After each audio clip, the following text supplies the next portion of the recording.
What's up, guys? Good morning, well, afternoon. I got one of these shocks finally polished on the truck. I got it done late last night. I wanted to at least get one done to show you a difference between polished and non-polished. Some of you guys, I understand, probably do like the finish that comes on the Fox shocks, especially if you actually have a vehicle that you off-road a lot with. You particularly don't need polished stuff. You need rugged stuff that's able to hold up to mud and debris and all that, and that's what Fox was originally doing with their design. I understand that, but for this truck, we're not going rock climbing and we're not doing a bunch of stuff with this old turd. So I'm polishing the shocks. I like the look of it. It'll go with the flow of everything else with my wheels and stuff. So I got one done.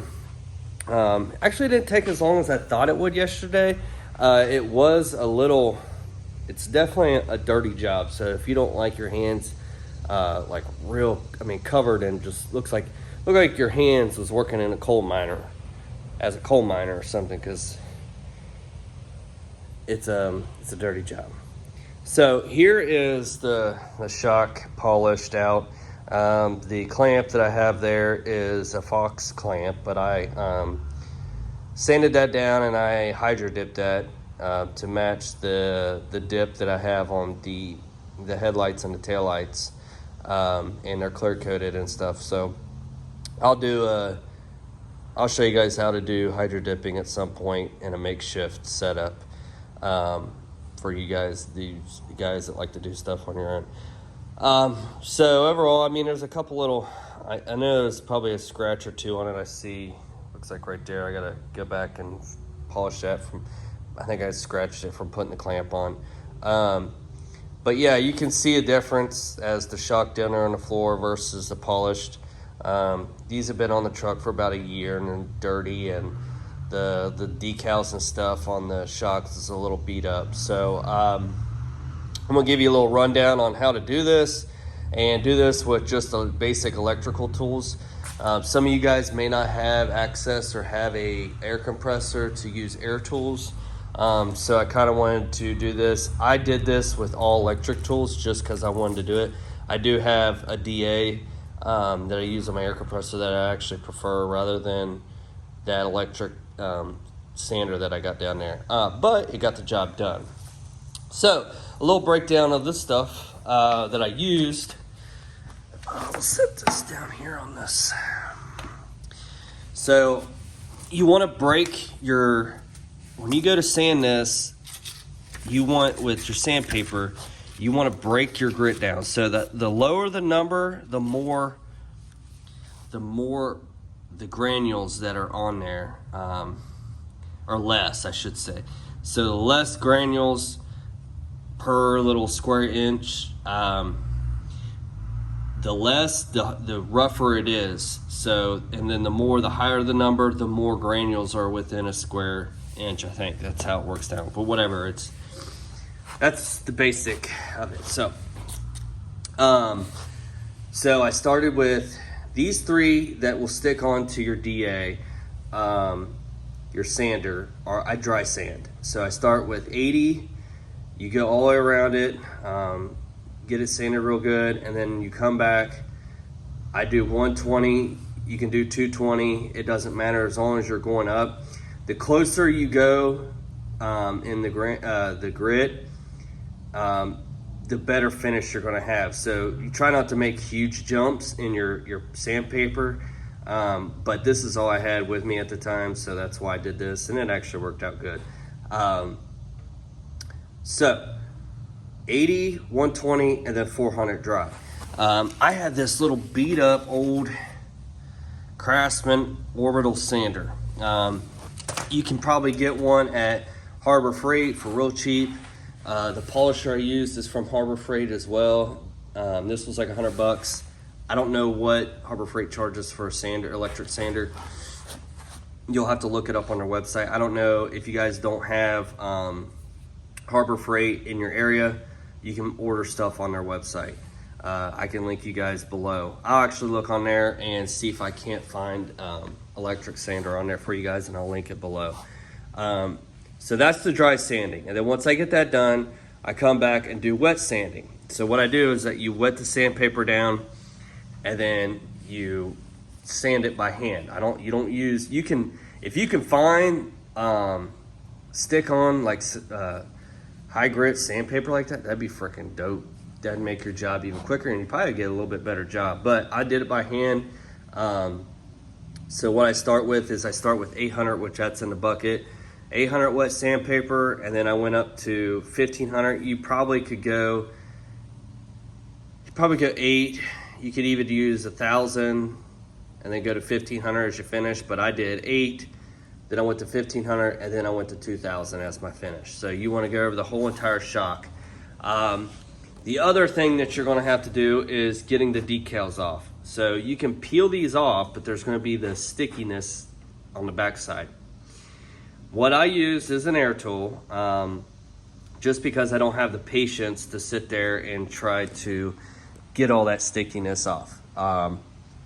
You could probably sand it off, honestly, with 80 grit. It'll just take you a little bit. You probably go through several strips of 80 grit because it gums up your sandpaper. But what I used was a nifty little tool, and you can get these at the auto parts store. And this is where I use the air compressor. So I don't know if you guys, if you have an air compressor, I highly recommend using one of these. So I have it Ingersoll Rand little Roloc like die grinder, I guess it is, but I have the Roloc attachment here on it. And so what you can do, let me hold this here. So you hold this firm on the end and you grab it and you can twist this off. So you can see this rolls into and locks into here. You can get these. This one's about finished. I mean, it's literally about done, but these things are probably almost 2.5 inches in diameter. I'll pick one up from AutoZone, Advanced, O'Reilly's, it doesn't matter. Can't remember the name of it, but what it does is it eats off rust, paint, without grinding the metal that you're getting it off of. That's what's nice. So this literally eats the gooiness off of the shock. So you ain't sitting there. You can use Goo Gone, you can use thinner, whatever you have to, but dude, you're gonna save yourself a lot of time. I'm almost positive that you can get something like this from Harbor Freight. I've had this for so many years and I've used it. It's been used and abused and it still works good. I'd imagine you can get something that's electric. You can get these adapters to put in on these type of angle grinders. You can get this and that you can get the adapter and the pieces from AutoZone. So if you can get you an electric version of that, I don't have one, so that's why I used air. And that literally, I mean, it literally took maybe 4 or 5 minutes to get it completely off both sides. The resi portion of it and the monotube area. So that's that. So on the polisher, this one I got at Harbor Freight for like $100. It go up to like 3,500 RPMs, but I didn't go over 600.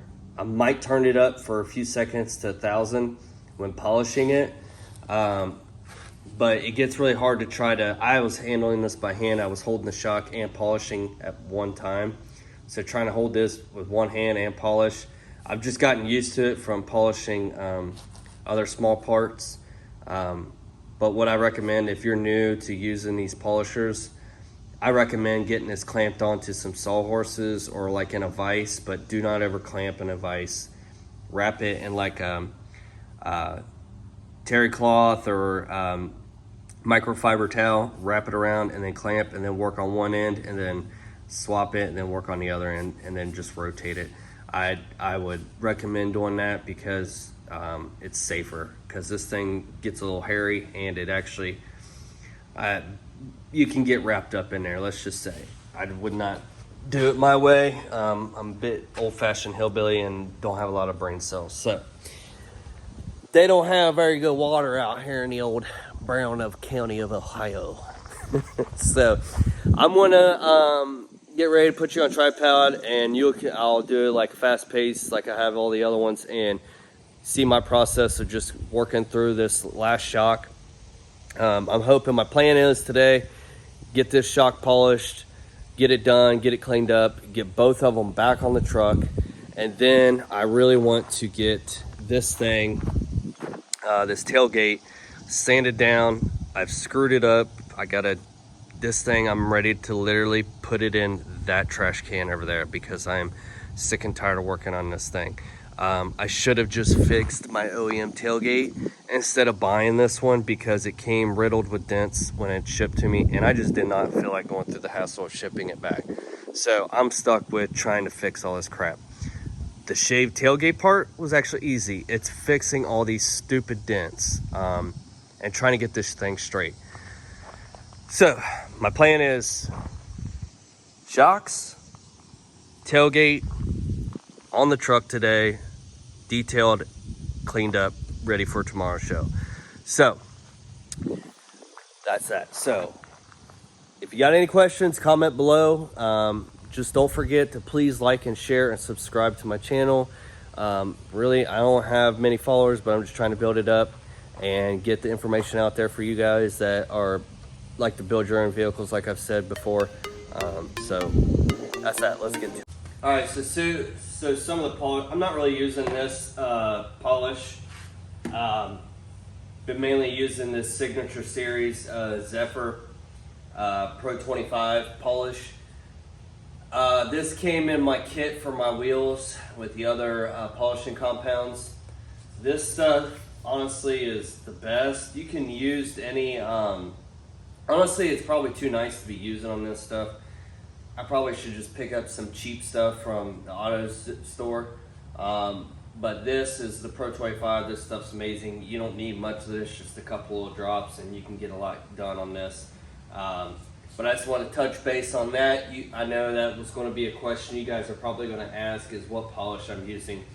So once you get your wet sanding done, in your final stage of sanding, wipe it down, dry it off, and then you use this. Actually, a little bit of water actually helps on there when you're polishing. So if you have a little bit of water on there, it's not going to hurt anything. So Pro 25, I'm not sure how to pronounce that. Zephyr, I don't know. Like I said, I'm from Brown County. We ain't got good education, my man. But that's what I'm using. So there you go.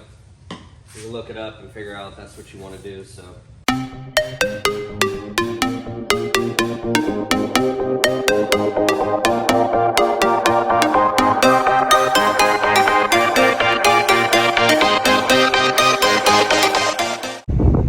So guys, I was just in there getting the disc that I was talking about, the paint that strips the paint and the rust or whatever off. I got these because I needed it for the roll lock, but what I didn't realize, and when I'm in there, these are made to go. You can even use these on, get on that screen. You can use these on a drill, so perfect. So for you guys that are doing this at home, you can get those strippers for your drill bit. If you got a battery powered one or electric, you can get, it was 13 bucks in the video you seen. It has an adapter that goes into the chuck of the drill, and then the bolt that will thread through the black disc, and then thread it in there and tighten it up, and you can use just your drill motor. So perfect. So I learned something today just by going in there, so I thought that was a cool thing. If you're ever in a bind, your air compressor's down, or you just don't have access to it, you could go that route. These stupid things it's kind of expensive though, was the only thing that I didn't care for. It was like 14 bucks for these, but I'll use them. And then the other one with the two big black wheels was 13 bucks with adapter, but I didn't want to get that because I didn't want to use my drill bit. I've already used this, so we'll just blow money. I'm sure my wife will complain later. But anyways guys, I just wanted to shout out on that. The other thing was I didn't discuss, and I need to talk to you guys about, and I realized I didn't talk about what polishes that I'm using for polishing those out. when I go to that, when I get to that stage, I'll talk about the polishes real quick. I'll touch base. Nothing major. You can actually use stuff, metal polish that you would use, aluminum polish. You can get that stuff at AutoZone as well. I'm using stuff that I had from my Zephyr wheel polishing kit that works good. There's even Mother's rubbing compound you can use. So anyways, just wanted to talk about that for a minute because I thought it was cool with the disc. And anyway, that's it.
What's up, guys? So I just got back from the car show, truck show. Wasn't really nothing worth filming, or else I would have had some video on it.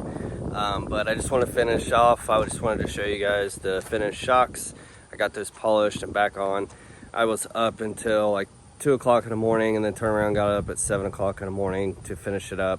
I'm not sure why I put myself through all that just for that little car show, but I got a lot of stuff that done on the truck that's been overdue. So here is the finished shocks. Probably need to go back and hand polish them a little bit, but overall they turn out nice. They definitely look better than the original finish, I think. I might put the Fox sticker back on a Bear. I got one. Just the only thing is, the reason why I haven't put that on is because what I was worried about is if I put that on and I ever need to like polish them, that sticker might get like gummed up and dirty from the compound. So that's the whole reason why I'm not doing that yet. Also, we'll come around the back over here. I not 100% happy with it, but the the tailgate is done, shaved, and I got it put on. I got the handle relocated. So the kit that I got, it comes with a plate, filler plate that welds onto the original spot that the handle is in, and then it comes with this plate. You have to cut your filler piece, screw this in, and pretty much flip the handle over to the other side. Got some stuff on there, but overall, I mean, it works. The other tailgate was pretty trash. It wasn't even opening right and stuff. Plus, you know, I got the new hardware and everything. I like that a lot. So yeah, that's that. I really don't have anything else, guys. If you got any questions, just comment below. Like and share. I really need you guys to share these and subscribe. I don't have many subscribers. We're trying to get this going. Otherwise, I'm just going to quit if I don't. It's not worth my time. But if you guys are liking this and using this information, just let me know. All right, guys. See you.